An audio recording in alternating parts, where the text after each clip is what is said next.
You're listening to audio stories produced by students of the University of Canberra's Faculty of Arts and Design, drawn from interviews with members of the local Canberra community. Episode 3. When I was younger, I was always a bigger girl, and I really struggled to lose weight. And being in a private all-girls school, it was a really toxic mentality that you had to be the skinniest. And then when I left that school, it was still an issue I had, but I didn't care about it as much. And then when I left school altogether and I graduated year 12, even though I'd been gymming for about 2 years, I actually started to work out properly. I really pushed myself. I started eating properly and I lost 40 kilos. To be at the point I'm at definitely came from, I think it came from like when I started working out, it was about losing weight and it was about being skinny. And then when I started seeing results, it was like, oh my God, I want to be skinny. But then when I realized like that mentality was never going to work for me, I started focusing on changing my mindset. And that's when I saw the biggest changes, was looking at life as more of a positive outburst rather than glass half full. And when I started putting effort into how I felt about that, everything changed. I think it was watching the people around me start to treat me differently, because that kind of showed me that they weren't real.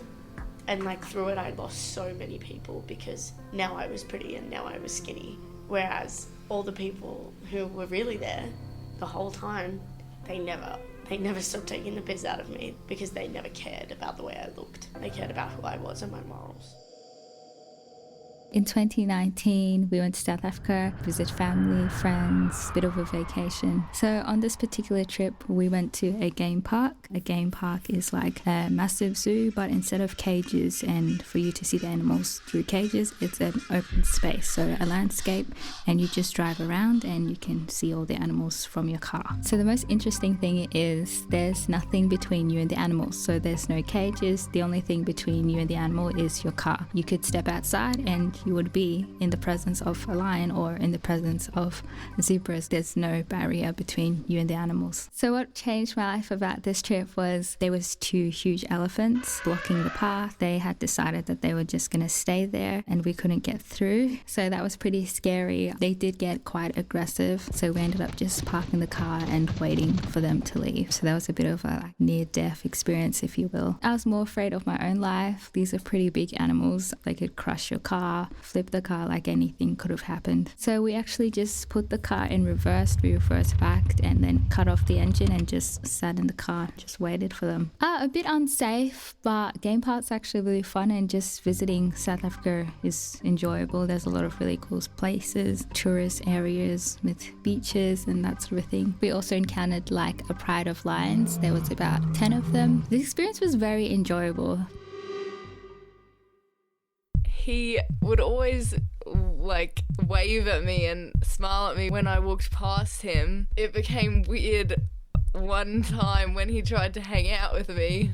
I knew this guy because he went to my primary school and he was in the year above. He was the school bully and everyone was scared of him, including me. So I was walking to my psychology class, but it got flexed. So then I went and sat down on a bench. I was about to text my mum to pick me up, but then he came and he sat next to me and he started talking to me about some random things, like about college and university and things of what I'd be interested in when I'm older, and about him wanting to start a new business and stuff. And then he asked if I wanted to hang out with him, and I was like, oh, I don't know, I kind of need to do my work. And he was like, oh, we can go to the library then. So I was like, oh, okay, I guess I'll go. So then we went and sat in the library. I was trying to do my work. I put my AirPods in to try and ignore him, but he kept trying to ask me questions. He would keep distracting me from my work, so I didn't do anything. And I tried to escape. I was trying to think, how can I get out of this? I tried to escape by going to the bathroom, and I was texting my friends being like, help me, what do I do? And then when I got back, he just got off and he was like, oh, see ya, I've got to go now. So then I just left.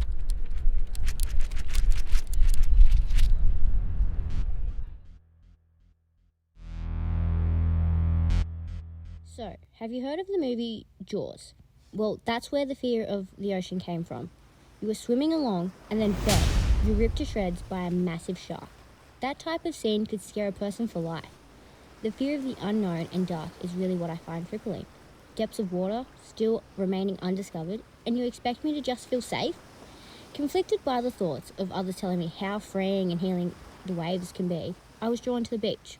When I turned 18, I decided to just let it go and jumped in.